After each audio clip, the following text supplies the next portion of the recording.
It's very difficult for the drumline to be able to hear how they sound relative to the rest of the ensemble because they're hearing it from a performer standpoint in their little box of sound. What you want to be able to hear is like, how do we sound as a snare line, as a drum line, etc., with the rest of the ensemble from the judge's perspective, so like up top on the box. Part of it has to do with the drill design. So if the drill has the battery behind the winds and the brass, that's going to be very different in terms of how it sounds than if they have the battery in front of the winds of the brass or blended in with the winds and the brass. So where you are staged across the field is going to have a profound impact on how everything sounds. But one of the really valuable things that I had done as a performer is some of the staff would have me as the section leader, the center snare, etc., go up into the box to hear how do we sound as an ensemble. And then that way I could go, oh yeah, we are too loud there. Or, oh yeah, we are too quiet there. We can bring up the volume. Because I was a center snare, I set the heights basically, and everybody else would listen into what I was doing and try and match the interpretation, the dynamics, etc. One thing that you can do if you're trying to get it so that the battery understands how they fit with the rest of the ensemble, rotate out each one of the snare drummers, each one of the tenor drummers or bass drummers, etc. for each rep with the full ensemble, have them sit up in the box so they can hear, oh, that's what the snare line actually sounds up from way up here from the judge's perspective. And that provides context that the drumline instructor has that the students do not have. And then you can use this if you're a staff member as like a teachable moment to be like, okay, the instructions I'm giving you are from the perspective of up here on the box. It might sound different than it sounds to you where you're like, I don't feel like we're playing too loud. Yeah, but from up here, it does. This can be a good way to not only teach students to hear how they sound with the rest of the ensemble, but to teach the students to trust the staff that they are hearing something that is different than you hear as a performer, which is why you'll often have staff up at the top on the box and staff that are down on the field that are like the techs providing more specific granular feedback on like the quality of the playing. So you need to think of not just your ensemble, so like the snare line, but how that fits in with the rest of the drum line, but then how that drum line, the whole section fits in with the rest of the ensemble that you're performing with, whether it's front ensemble or winds, brass, etc. Those are some little strategies that you can use both as a performer to get some perspective, to understand the context of how you fit in, but also as like a staff member, to be able to teach students to trust the staff that they're hearing some things that are different than a performer might hear. Before I get to the next tip, I just want to say really quickly that you can find literally thousands of hours of free drumming play-alongs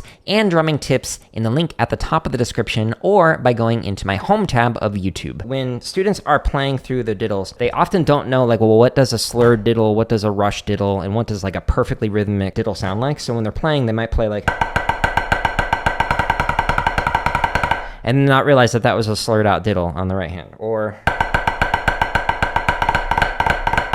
they might have like that kind of interpretation of the left hand diddle where it's like coming in late and it's crushed, as opposed to like where it's like rhythmically exactly what you want. So I've got some exercises that can help with that. So one is diddle timing variations. When you go inside of here, there's several variations in here. It plays diddle on 1, diddle on 2, diddle on 3, but it slurs it out, plays normal interpretation, and then intentionally rushes the interpretation, and then plays a normal interpretation. For example, diddle on 2s.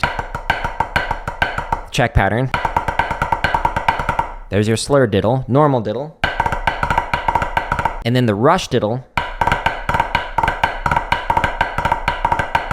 going into the normal diddle. So this forces them to be intentional with what kind of interpretation they want. So if you can be intentionally out of time, then that makes it so that you know what it sounds like, and you can be intentional in time, so you can actually make some adjustments to fix it. So when I practice this with like drum lines and go all the way down to 40 BPM, there's so much space in between each one of these notes, but because this is a play along, you can actually like hear it and practice with it, then you'll be able to hear it when your interpretation is just slightly off. So this works on just a single diddle. There's also variations to work on with 5 strokes. It's a 5-stroke on 1, tap 5s, and outside 5s. And you do slurred, normal, rushed, normal. Usually for students, the issue is the second note of the diddle, whether it's like coming in late or coming in early. Roll timing variations. This exercise is fantastic for working on the second note of a diddle. A normal roll, so you right, left, right, left, cool. But then where it says inverted, you start with a single note, right, left, right, left, right. So you're doing a roll where the second note is actually now on the downbeat of the subdivision. So normally when you're playing a roll, you're going triple let, triple let. And so students will focus on that check pattern. So triple let. And they won't care about that second note because they're so focused on trying to keep the downbeat in time. But when you play a single note right here, this forces the second note of the diddle trip, pull, let, trip, pull, let, trip, pull, let, trip, pull, let.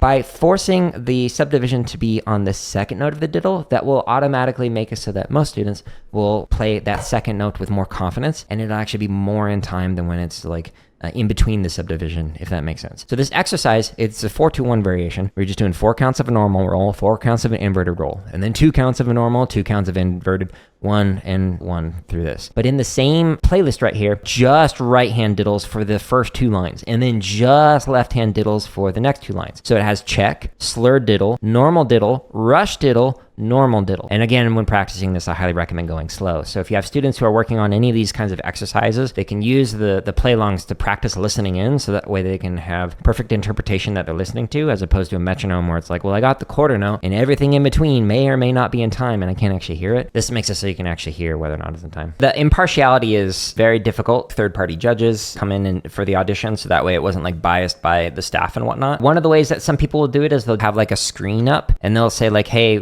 you can come into the room, don't say anything, or the judges are going to be like facing with their backs toward you and can't see you. All they're going to do is hear you, writing out where they're ranking on, here's their sound quality, here's their control of their sticks, here's the etc. And like having like different categories of things that you go through and just kind of like rating it. It makes it more objective rather than subjective for the different things that you're comparing against. Like on the triplet rolls exercise, this person on average was like a 7.5 compared to this person who was like a 4.2. Make it less of like a personality decision. Any of the staff are teaching privately to those students. It can give a false impression of favoritism, where it's like, well, you're choosing the people who are studying with you, so you're rewarding them because they gave you money, and so you're going to make them the center snare. There's 5 different judges here, and they all unanimously said this thing, and only 1 out of the 5 people is teaching that person privately, and that person voted last. But having the third party person just gets rid of like the personality issues, because it's like, no, objectively, this person who's never seen them before has stated X, Y, and Z with their performing abilities. Even with all of those like steps in place, you'll still get people who will be upset about it. You'll still get people who think that they're entitled to something with no effort. I've had some parents in high school who would like cuss me out, like if their kid did not get center snare or whatever, and I was just not having it. I had pneumonia. I'm the caption head, so I have to be here for these auditions, but I'm like really sick, so lady, I don't want to hear you swearing at me anymore. You've done it for 30 minutes. I'm out. Goodbye. That particular student went to a neighboring school where I knew the caption head there. A couple months later, like I just like saw him in a lot and was like, hey, whatever happened to that kid? Like I don't see him on your drum line. But he came back here and said that he made center snare on your drum line. And he's like, oh, that kid, he didn't practice at all. Like he didn't even make any spot on the drum line. And I was like,